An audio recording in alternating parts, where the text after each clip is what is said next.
ఇప్పుడు 90 లక్షలతో కుస్మర్చన్ వాడ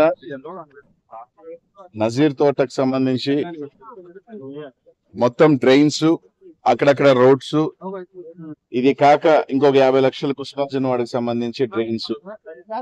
సో పూర్తిగా కూడా దాదాపు 1,50,00,000, ఈ రోజు 90, ఇంకో 2-3 రోజులు ఇంకో 50, 1,40,00,000తో ఇప్పటికే ఈ డివిజన్స్ లో దాదాపు అన్ని కూడా కంప్లీట్ చేసుకుంటూ వస్తా ఉన్నాం.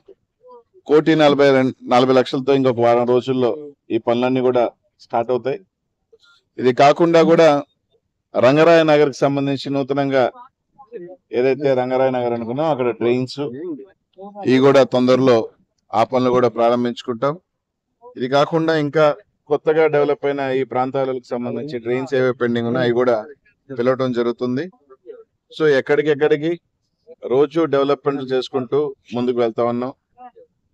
ఈ రోజు తిరిగి మమ్మల్ని విమర్శించుకుంటూ పోతున్నారు.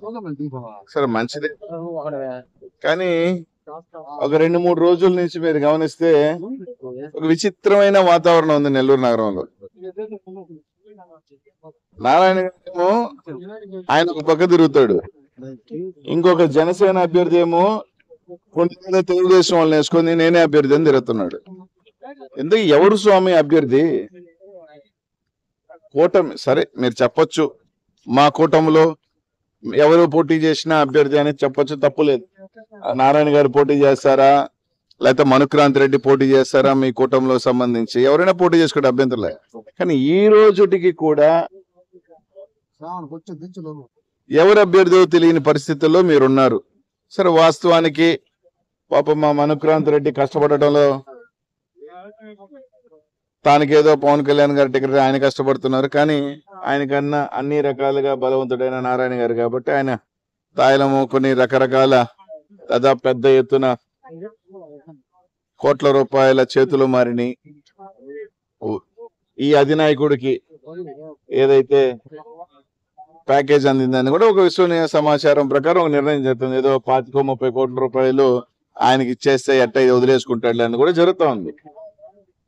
కాబట్టి ఎవరో తెలీదు, ఈయన పార్టీకి ఈయన, ఆయన పార్టీకి ఆయన, వీళ్ళు వాళ్ళని వీళ్ళని. అరే ప్రజలకి సమస్య వస్తే ఎవరి దగ్గరికి పోవాలి? అసలు కనిపిస్తారా వీళ్ళు? ఇది మీ పార్టీ పరిస్థితి. ఎవరికి ఇకపోతే వాళ్ళ మాయం, వాళ్ళు కనిపించే పనే లేదు. ఈయనకి ఇస్తే ఆయన కనిపించడు, ఇంకా మళ్ళీ బ్యాక్ టు అమెరికా. ఈయనకి ఇస్తే ఇన్ని రోజులు నేనున్నాను మీకోసం చెప్పి ఈయన కనిపించడు, ఈయన బ్యాక్ టు హైదరాబాద్. అది మీ పరిస్థితులు. ప్రజలు కూడా గమనించుకోవాలని మాత్రం తెలియజేస్తా ఉన్నా. ఎవరికి ఇచ్చినా ఎవరు నా మీద విమర్శలు చేస్తున్న వాళ్ళు, మాకేదో ప్రజల మీద 10 సంవత్సరాల నుంచో లేకపోతే రోజు మీద 4.5 సంవత్సరాలు కనిపించిన వీళ్ళిద్దరూ 3 నెలల ఎన్నికలు వస్తున్నాయి కాబట్టి రకరకాల హడావిళ్ళు, సతీ సమేతంగా హడావిళ్ళు, ఒక ఆయన ఇంకో రకంగా హడావిడి, తప్పులేదు. కానీ ఒక్కటి మాత్రం చెప్తా ఉన్నా, ప్రజలందరికీ కూడా ఆలోచన మాత్రం మీరు చేయండి. కనీసం వీళ్ళిద్దరూ మాకు ప్రజల మీద ప్రేమనో రకరకాలు చెప్తున్న వీళ్ళిద్దరూ, మా పార్టీ మీద విచిత్రమైన విమర్శలు చేస్తున్న వీళ్ళిద్దరూ ప్రమాణం చేయగలుగుతారా? వీళ్ళిద్దరూ నాకు టికెట్ ఇవ్వకపోయినా మేము ప్రజల్లోనే ఉంటాం, మేము రోజు అందుబాటులో ఉంటామని ప్రమాణం చేయగలుగుతారా? సరే ఒక ఆయన అంటే చేస్తాడు, ఆయనకేం లేదనుకో పాపం, ఆ పిల్లోడు ఇంకో పిల్లోడు అంటే పాపం కొత్త కాబట్టి కోయించుకునే దానికి సిద్ధంగా ఉన్నాడు. సో దానికి కూడా చెప్తారు వీళ్ళు. నిన్నదో చెప్పాడు మారుస్తున్నారంట, వీళ్ళు ప్రజల్లోకి లేరంట. అది కూడా చూస్తారు కదబ్బా, 3 నెలలు ఎవడు నామినేషన్ వేస్తాడు.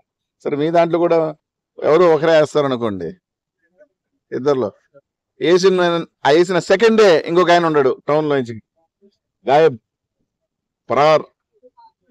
అది మీ పరిస్థితులు. నాయకులకి ప్రజలకి చెప్తా ఉన్నా, ఈ 3 నెలలు తిరిగే వాళ్ళ కోసం మోసపోవద్దు. నేను ఉన్నప్పుడు నేను ఏదో చెప్పాడు, వరదల్లో నేను ఇట్ట చేశానని. అట్ట చేసావు ఇట్ట చేసావు. ఇక్కడ వరదలు వచ్చినప్పుడు ప్రతిపక్షంలో మేము కూడా ఉన్నప్పుడు వందలాది మందికి మూలాపేటలో అన్నం వండి పెట్టాం. ఆ రోజులో మేము రాత్రింబుగులు జరిగాం ప్రతిపక్షంలో ఉన్నప్పుడు. కానీ నువ్వు ప్రతిపక్షంలో ఉన్నప్పుడు కనిపించకుండా పోయినావే. నువ్వు ప్రతిపక్షంలో ఉన్నప్పుడు కనీసం ముఖం కూడా చూపించలేదే. కరోనా వచ్చినప్పుడు వైసీపీకి సంబంధించిన వాళ్ళు ప్రతి ఒక్కరూ కూడా ఇబ్బందికరమైన పరిస్థితుల్లో కూడా, నాకు కూడా కరోనా వచ్చింది. ఎప్పుడు వచ్చింది? పెద్ద హాస్పిటల్లో మొత్తం తిరుగుతా ఉన్నప్పుడు నెక్స్ట్ రోజు నాకు వచ్చింది. మీలాగా ఇళ్లలో పడుకోవాల తెలుగుదేశం పార్టీ వాళ్ళ నాయకులాగా వైసీపీ వాళ్ళు ఎక్కడికి తిరిగారు. మీరు వెళ్ళిపోయి ఇళ్లలో పడుకున్నారు. అది మీ పరిస్థితి. కాబట్టి ఎవరికి రా నాయన టికెట్? ఆయనకే, ఈయనకే? ఆయనకు వస్తే నువ్వుంటావా? నువ్వు వస్తే ఈయన ఉంటాడా? ఒకరు ఆ సెకండే పరారు. అది మీ పరిస్థితులు. మా మనుక్రాంతి సోదరుడికి అయితే మాత్రం చెప్తా, పాపం 10 సంవత్సరాల నుంచి ఆడ తిరుగుతూ ఉన్నాడు. ఎట్టాడా కొన్ని కారణాల వల్ల పెద్ద పెద్ద పేమెంట్లు ఆడ మారుతాయి బిడ్డ. వైసీపీ కావాలంటే మేము ఆదరిస్తాం రా, మంచి పిల్లోడు అని అంటున్నారు. కాబట్టి ఎట్టా ఉండడు పాపం. అమెరికాకి మళ్ళీ సర్దేసుకునే పరిస్థితి వస్తుంది. ఎందుకు ఊరిని ఎక్కువ మాట్లాడుతున్నాడు, ఎక్కువ జగన్ వైసీపీని తిడతా ఉన్నాడు, ఎట్టంటే మాట్లాడతావు. నీకు లేదు, నువ్వు బ్యాక్. అది పరిస్థితులు. కాబట్టి విమర్శలు చేసే ముందు ఎవరు ఉంటారో ఫస్ట్ తెలుసుకొని, ఎవరు రంగంలో ఉన్నారో తెలుసుకొని ఫిక్స్ చేసుకొని వచ్చి తిరగండి, బాగుంటుంది.